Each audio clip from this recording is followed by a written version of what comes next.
जय श्री महाकाल। महाकाल के इस पवित्र मंदिर में हम सभी एकत्रित हुए हैं भगवान शिव के अद्भुत और रहस्यमय रूपों को समझने के लिए।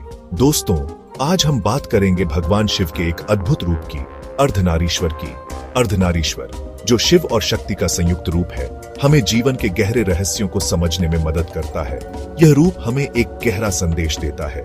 यह संदेश है कि जीवन में संतुलन और समरसता कितनी महत्वपूर्ण है। जैसे सूर्योदय के समय की शांति और हिमालय की ऊंचाइयों में ध्यान की गहराई। यह हमें सिखाता है कि सृष्टि का निर्माण कैसे हुआ। सृष्टि के निर्माण में शिव और शक्ति दोनों की महत्वपूर्ण भूमिका है।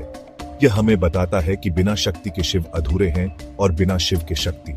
यह हमें बताता है कि पुरुष और स्त्री दोनों ही इस सृजन के मूल हैं।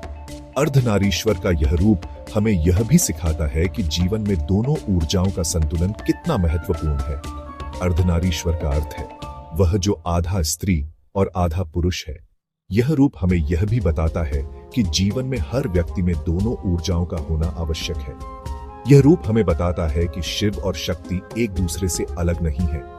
वे एक दूसरे के पूरक हैं और एक दूसरे के बिना अधूरे हैं। वे एक ही सत्य के दो पहलू हैं, जैसे यिन और यांग, दिन और रात, जीवन और मृत्यु। यह हमें सिखाता है कि जीवन में हर चीज का एक संतुलन होता है। जैसे सूरज और उसकी रोशनी एक दूसरे के बिना अधूरे हैं। सूरज की रोशनी के बिना जीवन संभव नहीं है। वैसे ही शिव और शक्ति के बिना सृष्टि संभव नहीं है। शिव है तो शक्ति है, शक्ति है तो शिव है। दोनों का अस्तित्व एक दूसरे पर निर्भर है और दोनों का मिलन ही इस सृष्टि का आधार है। दोनों का मिलन ही इस सृष्टि का आधार है। यह मिलन हमें यह भी सिखाता है कि जीवन में हर चीज का एक उद्देश्य होता है और हर चीज का एक स्थान होता है। यह रूप हमें प्रकृति के इसी अटूट सत्य से अवगत कराता है। यह हमें सिखाता है कि जीवन में संतुलन और समरसता कितनी महत्वपूर्ण है और हमें इसे हमेशा बनाए रखना चाहिए। दोस्तों, अर्धनारीश्वर नाम सुनते ही मन में जिज्ञासा होती है। इस नाम का क्या अर्थ है? क्यों शिव को अर्धनारीश्वर कहा जाता है? इस नाम का रहस्य छिपा है शिव और शक्ति के अटूट बंधन में। शिव है पुरुष तत्व, स्थिरता और ज्ञान का प्रतीक। शक्ति है स्त्री तत्व, शक्ति और क्रिया का प्रतीक। अर्धनारीश्वर रूप हमें बताता है कि ये दोनों तत्व अलग अलग नहीं है। ये तो एक ही सत्ता के दो रूप हैं। जैसे अग्नि और उसकी ज्वाला एक दूसरे से जुड़े हुए हैं। यह नाम हमें याद दिलाता है कि जीवन में संतुलन कितना महत्वपूर्ण है। पुरुष और स्त्री, शिव और शक्ति, दोनों का सामंजस्य ही हमें पूर्णता की ओर ले जाता है।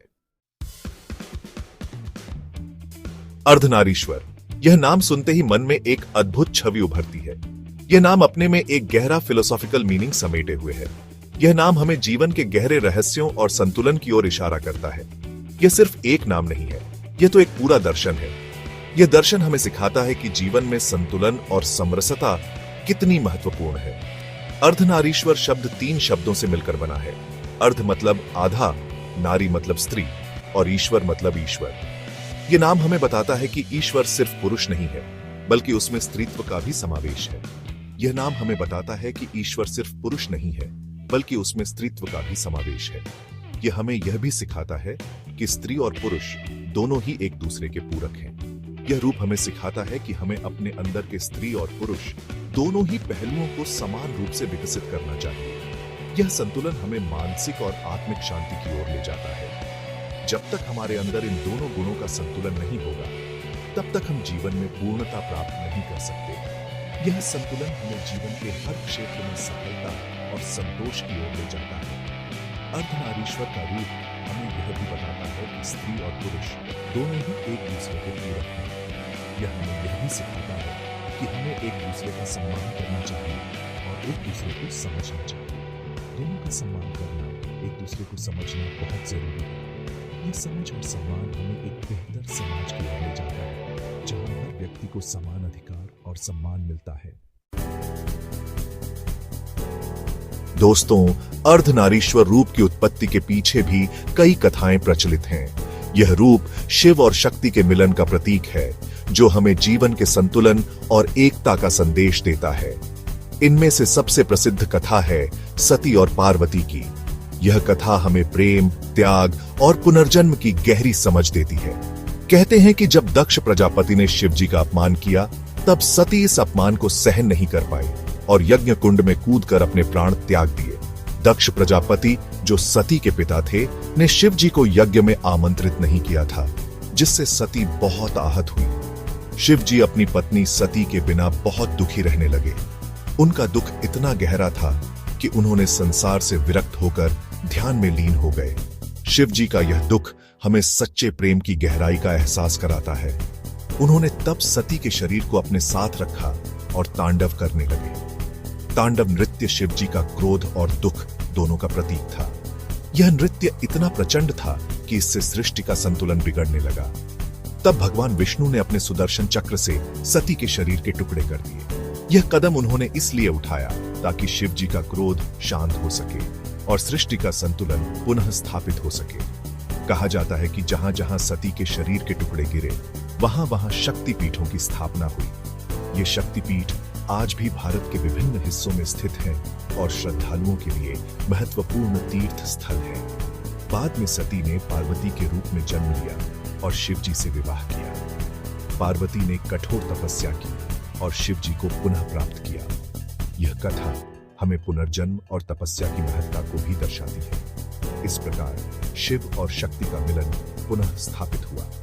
अर्धनारीश्वर रूप में शिव और पार्वती एक ही शरीर में दो आत्माओं के रूप में प्रकट होते हैं, जो हमें जीवन के संतुलन और एकता का संदेश देते हैं। ये कथा हमें बताती है कि प्रेम और त्याग की भावना कितनी महान होती है। सती और पार्वती की कथा हमें यह सिखाती है कि सच्चा प्रेम कभी समाप्त नहीं होता, वह समय और परिस्थितियों से परे होता है।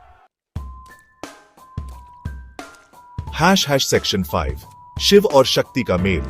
आध्यात्मिकता का शिखर अर्धनारीश्वर का रूप सिर्फ एक प्रतीक नहीं है, यह तो आध्यात्मिकता का शिखर है। यह हमें बताता है कि पुरुष और स्त्री दोनों ही ईश्वर के स्वरूप हैं। जब हम अपने अंदर के स्त्री और पुरुष तत्वों को संतुलित करते हैं, तभी हम सच्चे अर्थों में ईश्वर को पा सकते हैं। यह मिलन ही हमें मोक्ष की प्राप्ति कराता है। यह रूप हमें यह भी सिखाता है कि जीवन में द्वैत नहीं है। जो कुछ भी हमें अलग अलग दिखाई देता है, वह सब एक ही सत्ता के भिन्न भिन्न रूप हैं। सेक्शन 6 आज भी प्रासंगिक है। अर्धनारीश्वर का संदेश। दोस्तों, आज के आधुनिक युग में भी अर्धनारीश्वर का संदेश उतना ही प्रासंगिक है जितना कि यह हजारों साल पहले था। आज के समय में जब पुरुष और स्त्री के बीच भेदभाव बढ़ता जा रहा है, तब अर्धनारीश्वर का यह रूप हमें समानता का संदेश देता है। यह हमें याद दिलाता है कि स्त्री और पुरुष दोनों ही समान हैं। दोनों को एक दूसरे का सम्मान करना चाहिए। यह रूप हमें यह भी सिखाता है कि हमें अपने अंदर के स्त्री और पुरुष दोनों ही पहलुओं को संतुलित करना चाहिए। तभी हम एक सफल और संतुष्ट जीवन जी सकते हैं। सेक्शन 7 भारत की धरती पर विराजमान है। अर्धनारीश्वर। दोस्तों, भारत की धरती पर कई ऐसे मंदिर हैं जहां अर्धनारीश्वर की प्रतिमा स्थापित है। इनमें से कुछ प्रसिद्ध मंदिर हैं: खजुराहो का मंदिर, एलोरा की गुफाएं और महाबलीपुरम का तट मंदिर। इन मंदिरों की वास्तुकला और मूर्तियां हमें प्राचीन भारत की कला और संस्कृति की झलक दिखाती हैं। यह हमें अपनी गौरवशाली विरासत पर गर्व करने का अवसर देती है। इन मंदिरों में जाकर हमें एक अलग ही शांति और सुख की अनुभूति होती है। यह हमें ईश्वर के निकट ले जाते हैं और हमें जीवन का सही रास्ता दिखाते हैं। सेक्शन 8 जय श्री महाकाल। इस ज्ञान यात्रा में हमारे साथ बने रहें दोस्तों। आज हमने अर्धनारीश्वर के बारे में जानकारी हासिल की। उम्मीद है कि आपको यह जानकारी पसंद आई होगी। ऐसी ही रोचक और ज्ञानवर्धक जानकारी पाने के लिए हमारे चैनल को सब्सक्राइब करें और बेल आइकॉन को दबाना ना भूलें। जय श्री महाकाल।